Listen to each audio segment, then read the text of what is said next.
Hello, আসসালামু আলাইকুম। ইতালিতে কৃষি ভিসা, বেতন কত, কি কাজ করতে হয়, তা আজকে সম্পূর্ণ বিষয় নিয়ে আলোচনা করব। দয়া করে আপনারা ভিডিওটা স্কিপ করে যাবেন না, সম্পূর্ণ ভিডিওটা দেখবেন। তাহলে যারা ইতালিতে বা ইউরোপে যে কোনো কান্ট্রিতে যাবেন, আশা করি আপনাদের জন্য ভালো হবে। কারণ আমরা ইতালিতে থাকি ভাই, আমাদের তথ্যগুলো সঠিক আছে এবং আমাদের তথ্যের দ্বারা আপনারা গেলে উপকৃত হবেন। ইতালিতে কৃষিকাজ বা ইউরোপে কৃষিকাজ।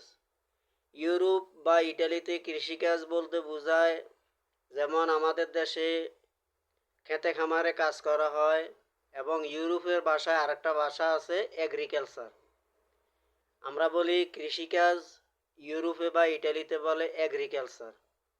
তো এগ্রিকালচারে যাই আপনি, কৃষিকাজে যাই আপনি কি কাজ করবেন সেখানে সেখানে আপনাকে খেতে খামারে কাজ করতে হবে। আমাদের দেশে যেমন কফি, মিষ্টি কুমড়া, তারপরে বাইগুন, সিম, টমেটো, এভরিথিং সব কিছু ওখানে চাষ করা হয়। আলু, পেঁয়াজ, রসুন, আদা, এভরিথিং সব কিছু কৃষি খেতে চাষ করা হয়। তো সেখানে কৃষিকাজে বেতন মোটামুটি খারাপ না, মোটামুটি কৃষিকাজের বেতন ভালো আছে। এগ্রিকালচারের বিষয়ে যারা কৃষিকাজে ইতালিতে যাবেন বা ইউরোপের যে কোনো কান্ট্রিতে যাবেন, আশা করি আপনারা ভালো একটা কিছু করতে পারবেন। কারণ ইটালিতে বা ইউরোপ কান্ট্রিতে কৃষিকাজের উপরে অনেক লোক নেওয়া হইতেছে বা ওখানে অনেক লোকে কাজ করতেছে, এটা আপনারা বেশ ভালো করেই জানেন। কারণ অবৈধভাবে যারা যায় তারা কিন্তু মূলত অরিজিনালে কাজ পায় না।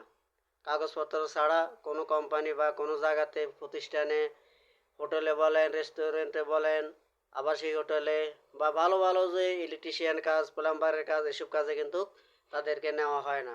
কারণ কি? তাদের কাগজপত্র নাই, ডকুমেন্ট নাই, সে কারণে নেয় না। তো তাদের একটাই রাস্তা থাকে কি? এগ্রিকালচারের কাজ করা, মানে কৃষি কাজ করার একটা সুযোগ থাকে। বড় বড় কোম্পানিতে অনেক লোক কৃষিকাজ করে। তো এবারে আসেন, আপনি কৃষিকাজের বেতন কেমন? কৃষিকাজের বেতন মোটামুটি ভালো আছে। আপনার 1600 থেকে 1700 ইউরো পাবেন। কৃষিকাজও যদি আপনি করেন তারপরে 1600 থেকে 1700 ইউরো পাবেন। এবার ইটালিতে করেন বা মাল্টাতে করেন, পর্তুগালে করেন, স্পেনে করেন, জার্মানিতে করেন, যেখানে করেন, ইউরোপের মোট 26টা কান্ট্রি আছে।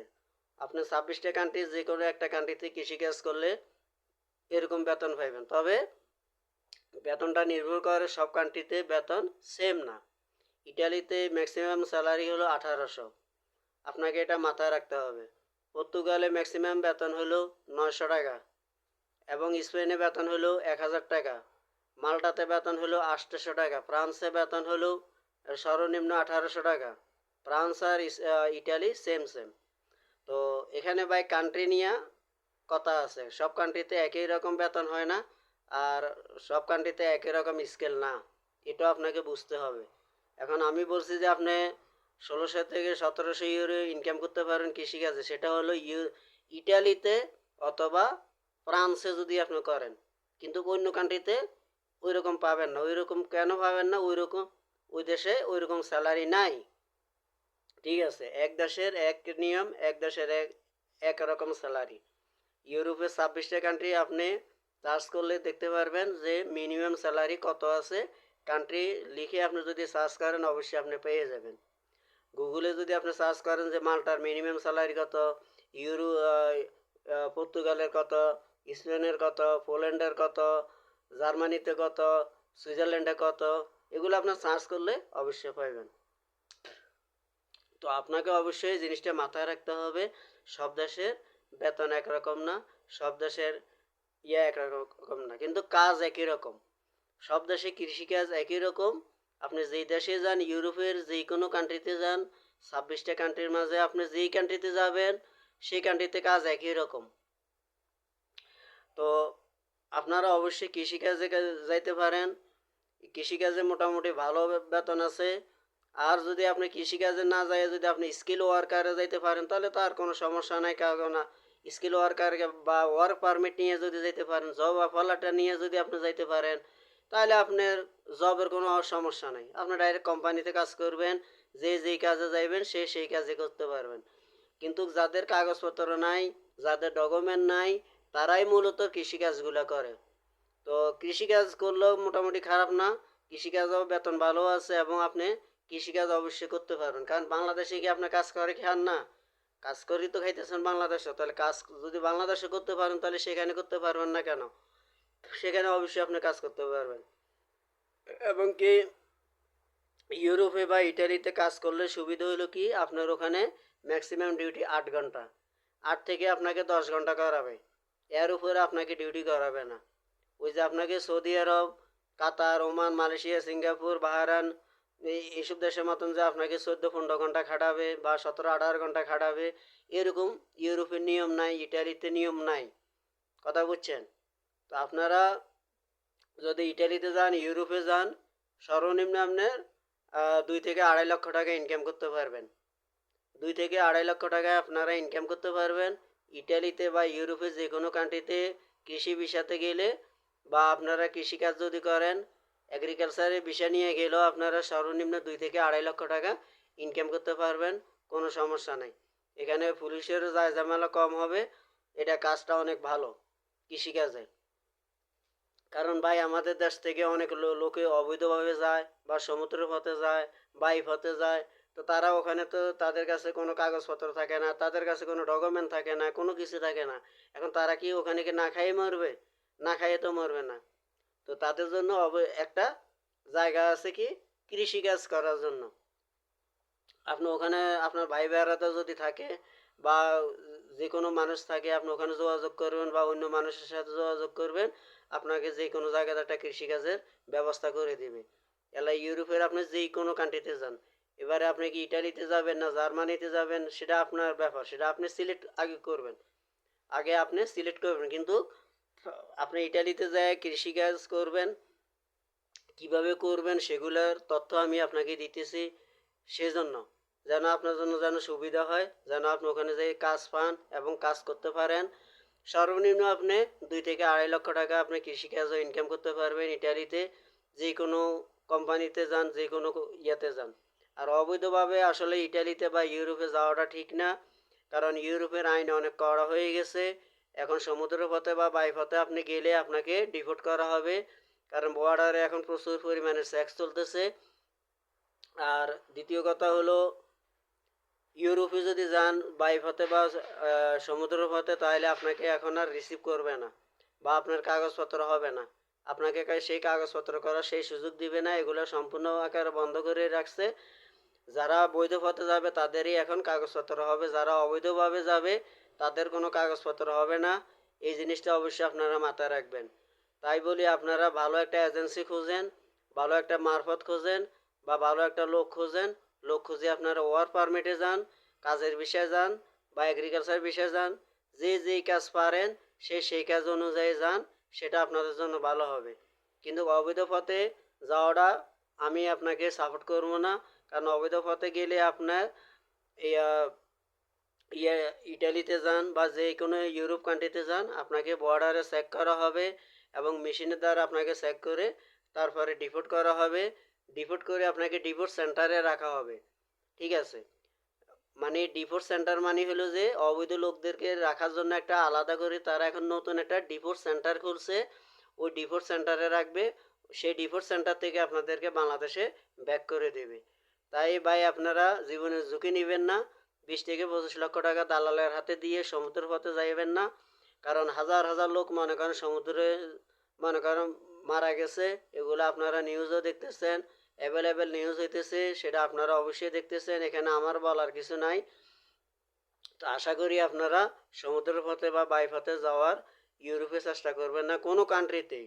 ইউরোপের এখন সর্বমোট হলো 26টা কান্ট্রি, আগে ছিল 24টা কান্ট্রি, এখন হয়েছে 26টা কান্ট্রি।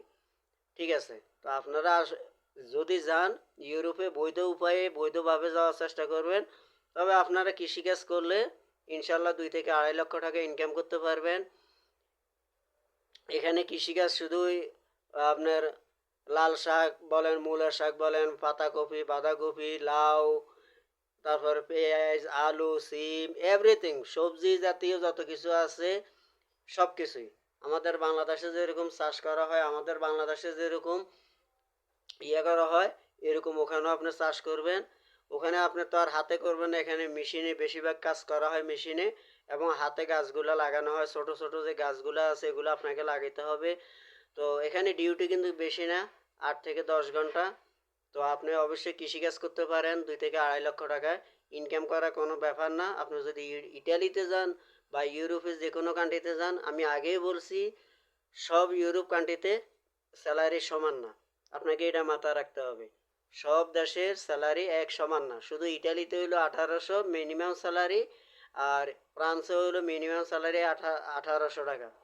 আর আর বাকি যে দেশগুলো আছে ওগুলোতে স্যালারি আরে কম, ঠিক আছে, ওগুলোতে স্যালারি আরও কম, কিন্তু ইউরোপ কান্ট্রি, ঠিক আছে, আপনাকে সেটা মাথায় রাখতে হবে। তো আশা করি আপনারা আমার কথাগুলো বুঝতে পারছেন, বা আমি আপনাদেরকে কি কথাগুলো বুঝাইতেছি বা কি ইনফরমেশনগুলো দিতেছি এগুলো আশা করি আপনারা বিস্তারিত বুঝতে পারছেন। তো দয়া করে আপনারা ইটালিতে যদি যান বাই পথে বা দালালের খপ্পরে পড়ে যাবেন না ভাই। আপনার জীবনের মূল্য আছে, আপনার ফ্যামিলির মূল্য আছে। আপনি বিদেশ যাবেন আপনার ফ্যামিলিকে দেখার জন্য, আপনার ফ্যামিলিকে সাপোর্ট দেওয়ার জন্য। এখন আপনি যদি ফ্যামিলিকে সাপোর্ট না দিতে পারেন, বিদেশ যেয়ে যদি কিছু করতে যদি না পারেন, তাহলে লাভ হবে কি? আপনার দালালের খপ্পরে পড়বেন, দালালে বলবে যে আপনাকে ইটালিতে পৌঁছায় দিবে, বা ইটালি বিভিন্ন কান্ট্রি আছে ইউরোপের, সেগুলোতে আপনাকে পৌঁছায় দিবে। যেমন আপনি লিবিয়া যাবেন, আপনি লিবিয়া দালালের কাছে দালালের সাথে কন্ট্যাক্ট করবেন আমারে ইটালিতে পৌঁছে দেওয়ার জন্য বা অন্য কান্ট্রিতে পৌঁছে দেওয়ার জন্য 20 লাখ, 30 লাখ, 50 লাখ, কিন্তু কোনো লাভ নাই। আপনাকে লিবিয়াতে নিবে ঠিক আছে, কিন্তু লিবিয়াতে নিয়ে আপনাকে গেম আকারে মনে করেন ওরা আরও 30 থেকে 40 লক্ষ টাকা আপনার থেকে আদায় করে নেবে। কারণ লিবিয়াতে ভাই অ্যাভেলেবেল মাফিয়া চক্র আমাদের বাংলাদেশি বলেন বিভিন্ন কান্ট্রির মাফিয়া ওখানে আছে। তো ওখানে নিয়ে অনেকেরে দেখা গেছে বিক্রি করে দেয় মাফিয়ার কাছে, বা ওরা আবার মুক্তিপণ হিসেবে দাবি আদায় করে যে আরও 20 লাখ টাকা দে গেম দিয়াম, আরও 10 লাখ টাকা দে গেম দিয়াম। তো ভাই আপনি নিজে একবার চিন্তা করে দেখেন, আপনার নিজের টাকাটা আরেকজনের পকেটে দিয়ে দিবেন বা আরেকজনের হাতে আপনি দিয়ে দিবেন, দেওয়ার পর আপনাকে কি করবে সে? সমুদ্র পথে ছেড়ে দেবে। তার মানে হলো আপনাকে মৃত্যুর পথে সে ঢাইলে দিল, টাকাটা তার পকেটে চলে গেল। সে কিন্তু মারা যাবে না, সে ধরাও খাবে না, কোনো কিছু হবে না, কিন্তু আপনাকে মৃত্যুর কোলে ঢাইলে দিল। টাকাও নিল, আপনাকে মৃত্যুর কোলেও ঢাইলে দিল। তাহলে লাভ হলো কি?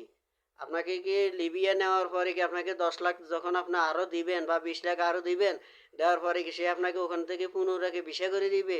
সে তো আপনাকে ভিসা করে দিতেছে না, বা আপনাকে তো প্লেনে সে নিয়ে যাইতেছে না। যদি আপনাকে লিবিয়া থেকে যদি সে দালালে যদি আপনাকে বিমানে যদি মনে করেন নিয়ে যাইতো, তাহলে যাই হইতো যে আমাকে বিমানে ইটালিতে পৌঁছাই দিব, বা এই ফ্রান্সে বা পর্তুগালে বা জার্মানিতে আপনি যেখানে যাইতে চান, যেখানে মুভ করতে চান, বা গ্রিসে আপনাকে বিমানে পৌঁছাই দিব। তারা তো সেটা করবে না। হ্যাঁ, তো ভাই আপনার হাতে ধরে কেন মৃত্যু ঝুঁকি নিতেছেন? আপনি কেন মরণরে আপনার হাতে নিয়ে আসতেছেন? আমার প্রশ্ন আপনার কাছে, আপনি কেন মৃত্যুকে হাতে নিয়ে আসতেছেন? কেন আপনি সাগরে ঝাঁপ দিতেছেন? আপনার টাকাও চলে গেল, টাকাও দিলেন, এটা ইয়েতে আসার জন্য আপনাকে কি বলে ইউরোপের যে কান্ট্রি আছে এখানে আপনি আসার জন্য আপনাকে টাকাও দিলেন, দালালের সাথে কন্ট্যাক্টও করলেন। তো কন্ট্যাক্ট করে আপনি কী লাভ হলো? সর্বপ্রথম বাংলাদেশ থেকে দেখা গেছে আপনাকে 15-20 লাখ টাকা দিয়ে আপনাকে এই জায়গাতে আসতে হয়। হ্যাঁ, লিবিয়াতে আসতে হয়। লিবিয়াতে আসতে আপনার 15 থেকে 20 লাখ টাকা খরচ হয়। ওখানে এসে আপনাকে আবার দালালে আবার বলে যে গেম দিয়াম, 10 লাখ টাকা দে গেম দিয়াম, গেম এটা মাইর হয়ে গেছে, আবার দে 10 লাখ। তাহলে আপনার গেলে কত? 40 লাখ। আগে দিলেন 20 লাখ, পরে দিলেন 20 লাখ, 40 লাখ। 40 লাখ টাকা দেওয়ার পরও আপনি ইটালিতে যাইতে পারেন নাই, গেম হয় নাই, শেষ পর্যন্ত আপনাকে বাংলাদেশে ব্যাক করতে হয়েছে। তাহলে কেন ভাই? আপনার কি টাকার কোনো মূল্য নাই? আপনার কি জীবনে কোনো মূল্য নাই? আপনার ফ্যামিলির কোনো মূল্য নাই? হ্যাঁ, তো এই ভুলগুলা কেন আপনারা করেন? আমরা যে বারবার আপনাদেরকে ভিডিওর মাধ্যমে যে আপনাদেরকে সতর্ক করি, কেন আপনারা এই ভুলগুলো করেন? কেন আপনারা এই কাজগুলো করেন? হ্যাঁ? আপনারা এত লোভী কেন? আপনারা এত লোভী কেন যে আপনারে লিবিয়াতে নিয়ে যাবে, লিবিয়াতে নেওয়ার পর আপনাকে ইটালি নিয়ে যাবে, ইয়েতে নিয়ে যাবে, আপনারা দালালের মিষ্টি কথায় মনে করেন পড়ে যান। হ্যাঁ, আপনাদের কি মাথায় একবার আসে না যে আমি লিবিয়া যাইতে আমার 20 লাখ টাকা কেন লাগে? আপনাকে তো লিবিয়াতে নিয়ে যাইতেছে সে একটা ট্যুরিস্ট ভিসা দিয়ে, একটা ভিজিট ভিসা দিয়ে মনে করেন আপনাকে সে লিবিয়াতে নিয়ে যাইতেছে। একটা ট্যুরিস্ট ভিসা, একটা ভিজিট ভিসার কি দাম 20 লাখ টাকা, 25 লাখ টাকা, 15 লাখ টাকা? হ্যাঁ, লিবিয়াতে যাইতে মনে করেন একটা ট্যুরিস্ট ভিসা, একটা ভিজিট ভিসার দাম হইলো কত, 1 থেকে 1.5 লক্ষ টাকা সর্বমোট। বিমান ভাড়া হইতে 1 থেকে 1.5 লক্ষ টাকা আপনি লিবিয়াতে যাই পৌঁছতে পারবেন। তাহলে সেই জায়গায় আপনি এতগুলো টাকা কেন দিতেছেন তাদেরকে? হ্যাঁ, আপনাদের কি মাথায় কিছু নাই ভাই? ইউটিউবে তো অনেক ভিডিও দেখতেছেন, আমরা নিউজগুলো কেন করতেছি? আপনারা যেন সতর্ক হন, আপনারা যেন মায়ের না খান, আপনারা যেন দালালে খপ্পরে না পড়েন, আপনারা যেন ভালো একটা এজেন্সি দেখে, ভালো একটা লোক দেখে আপনারা ইটালিতে যেতে পারেন বা ইউরোপের বিভিন্ন কান্ট্রিতে যেতে পারেন। আপনারা সেই মাধ্যমটা খোঁজেন, অরিজিনালি মাধ্যমটা খোঁজেন। আর দ্বিতীয় কথা হলো, আপনাদের যদি ভালো মাধ্যমে আপনারা যান, জব অফার লেটার যখন আসবে সেটা আপনারা বিএফএসে চেক করবেন, এম্বাসিতে চেক করবেন যে আমার ওয়ার্ক পারমিটটা ঠিক আছে কিনা বা আমার কাগজপত্রগুলো ঠিক আছে কিনা, এগুলো আপনারা ঠিক করবেন, এগুলো চেক করবেন। সর্বপ্রথমে আপনারা দালালকে এত টাকা দেন কেন? 2-5 লাখ টাকা প্রথমে দিয়ে দেন কেন? দিয়ে দেওয়ার পরে তো আর আপনি ওদের কাছে জিম্মি হয়ে গেলেন, ওদের কাছে আপনি আটকে গেলেন। হ্যাঁ, আপনি হিসেব করেন, একটা দালালে যদি আপনার থেকে 3 লাখ টাকা নেয়, এরকম মনে করেন আপনার মতো আরো 50 জন লোকের থেকে সে 3 লাখ টাকা করে নিছে। তাহলে 3 লাখ টাকা করে যদি একজন লোকের থেকে নিয়ে যায়, 50 জন লোকের থেকে কত লক্ষ টাকা হয়েছে? 3 × 5 = 150, 1,50,00,000 টাকা হয়েছে। একটা লোকে, একটা দালালে যদি 1,50,00,000 টাকা তার পকেটে ঢুকাইতে পারে, তখন আর তার তার টাকার দরকার আছে? হ্যাঁ, এগুলো আপনাদের মাথায় আসে না? হ্যাঁ, 1,50,00,000 টাকা যে ব্যক্তির কাছে থাকবে, সে আর কিছু করতে হবে? সে তো আপনার কাছে, আপনার সাথে প্রতারণাই করবে। প্রতারণা ছাড়া তো আর কিছুই আশা করা যায় না। হ্যাঁ, আপনারা লিগেল ওয়েতে যান, ওয়ার্ক পারমিট যখন আসবে সেটা আপনি এম্বাসিতে চেক করেন, বিএফএসে যাই আপনি এগুলো চেক করেন যে ভাই আমার ওয়ার্ক পারমিটটা চেক করো, এগুলো কি আমার ঠিক আছে কিনা। ওখানে আপনার 10,000 টাকা যদিও যায়, 5,000 টাকা যদিও যায় চেক করাইতে, আপনি সেটা ভালো। তাহলে তো আর আপনি ফেক ওয়ার্ক পারমিটটা পান না। যখন আপনি বিশাল আগে পাসপোর্টে, বিশাল আগার পরে আপনি ডাইরেক্ট আপনি এম্বাসিতে যান, আর এম্বাসির থেকে আপনাকে ডাইরেক্ট পাসপোর্টে ভিসা দিবে। কোনো দালালের ক্ষমতা নাই, কোনো লোকের ক্ষমতা নাই আপনাকে ইউরোপের ভিসা দেওয়ার। এগুলো আপনারা জানেন না? দালালে যদি বলে যে এই যে দেখো তোমার পাসপোর্টে ভিসা লেগে গেছে কিন, না, এটা এটা আপনি মানবেন না, এটা হলো ফ্যাক। আপনি সাথে সাথে পাসপোর্টের ভিসাটা নিয়ে তাকে টাকাটা না দিয়ে আগে এম্বাসি ফেস করবেন। এম্বাসিতে যাই আগে দেখাবেন যে আমার এই পাসপোর্টে ভিসা লাগছে, ভিসাটা কি অরিজিনাল কিনা। তো তারা চেক করলে বলতে পারবে যে এই ভিসাটা ডুপ্লি কিনা বা অরিজিনাল কিনা। তারা চেক করে আপনাকে সাথে সাথে জানাই দিবে যে এই ভিসাটা ফ্যাক বা এই ভিসা কোনো কোম্পানি নাই, কোনো ইয়া নেই। এগুলা ভাই আপনারা বুঝেন না। তাহলে আমরা ভিডিওগুলো করি কেন? আপনাদেরকে সতর্ক করার জন্য। আপনাদেরকে বারবার বলি, আপনারা সমুদ্র পথে বা অন্য পথে যাইয়েন না, অবৈধ পথে যাওয়ার চেষ্টা করবেন না ইউরোপে। ইউরোপে গেলে বৈধভাবে, বৈধ উপায়ে যাওয়ার চেষ্টা করবেন। আশা করি আপনাদের স্বপ্ন পূরণ হবে। আপনারা টাকা পয়সা ইনকাম করতে পারবেন 2 থেকে 2.5 লক্ষ টাকা। এটা কোনো ব্যাপার না। অবশ্যই আপনারা এই জিনিসগুলো মাথায় রাখবেন, ঠিক আছে ভাই? তো আমার ভিডিওটা যদি ভালো লাগে আপনারা অবশ্যই লাইক কমেন্ট করবেন, শেয়ার করবেন। আরও 10 জন ভাইয়ের উপকার হবে। এই কথাগুলো আরও দেখা গেছে 10 জন ভাই শুনবে, তারা সতর্ক হবে, তাদেরও অনেক উপকারে আসবে। ভাই আপনি ভিডিওটা শুনলে তো আর হবে না, আপনি একা একজন তো শুনলে হবে না। আপনি যদি লাইক কমেন্ট শেয়ার করেন তাহলে আরও 10 জন মানুষের কাছে যাবে, আরও 20 জন মানুষের কাছে যাবে, তাহলে তারাও সতর্ক হবে। আমাদের বাংলাদেশে হইলেও গরিব মানুষ, তাহলে আমরা কেন লাখ লাখ টাকা আমরা মাইর খাবো? এই জিনিসগুলো তো আপনাদেরকে মাথায় অবশ্যই রাখতে হবে। তো ঠিক আছে ভাই, ভালো থাকেন। ওকে, আল্লাহ হাফেজ।